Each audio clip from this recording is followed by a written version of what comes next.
Today I'm taking one simple chicken stir fry and pushing it in 3 different directions: China, Vietnam, and Indonesia, to show you how small changes in aromatics and sauce can completely change the dish. Now, is this the most authentic version of each? No, but that's on purpose. I'm doing that intentionally because I want you to understand the direction I'm going so you can stop making the same stir fry every week and start getting a lot more variety out of the same ingredients. We start with the base.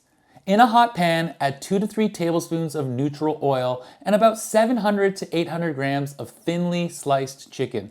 Breast is best, but thighs can work. I'm working with much more chicken because I'm showing you 3 versions. Keep that in mind.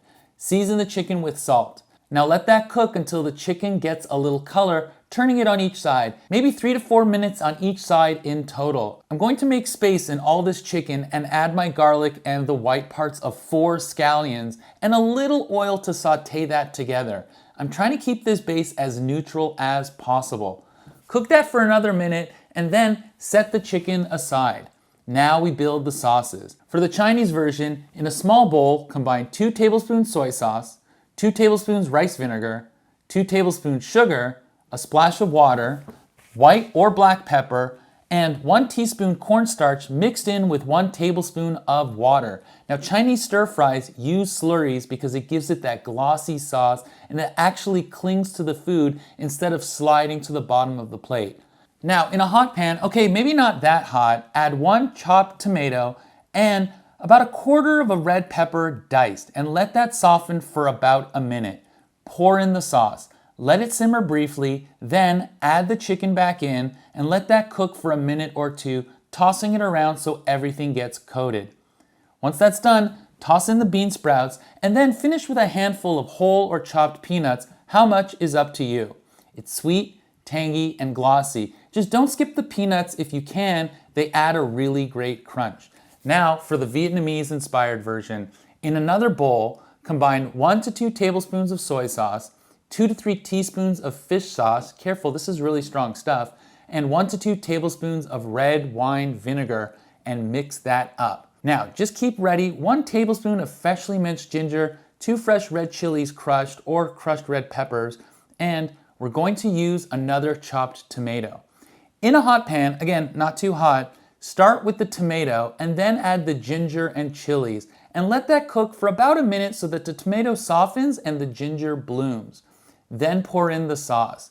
Let it bubble for just a few seconds and then add the chicken back in.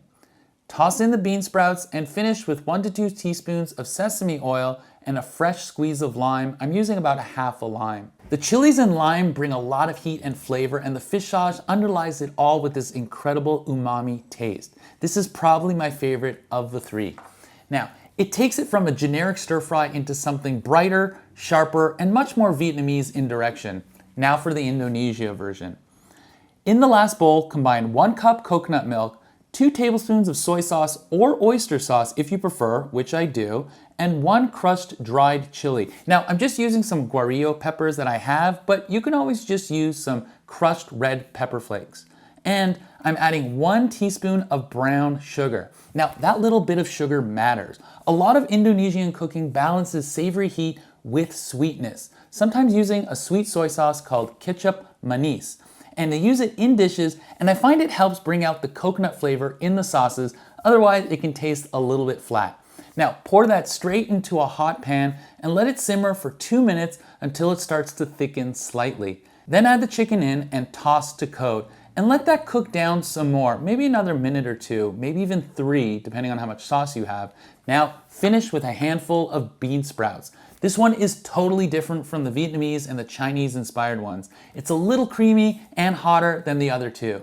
3 completely different dinners. If you want to push these even further towards their regional flavor profiles, here are a few easy upgrades. For the Chinese version, consider using Chinese black vinegar to give you a deeper, more authentic sweet and sour tang compared to regular vinegar, and then Shaoxing wine adds a savory stir-fry flavor that you often associate with Chinese restaurant cooking, and then the bell pepper works, which is why I added it. But if you like mushrooms, go with shiitake or wood ear, but of course regular button or cremini mushrooms are great, and of course so are snow peas. Now for the Vietnamese inspired one, fresh herbs make the biggest difference. You can go with cilantro or Thai basil, just don't skimp out on the lime. And for the Indonesian version, lemongrass is a great addition. Just crack or squish the stalk and simmer it in coconut sauce for a few minutes on medium-low, then remove it before serving.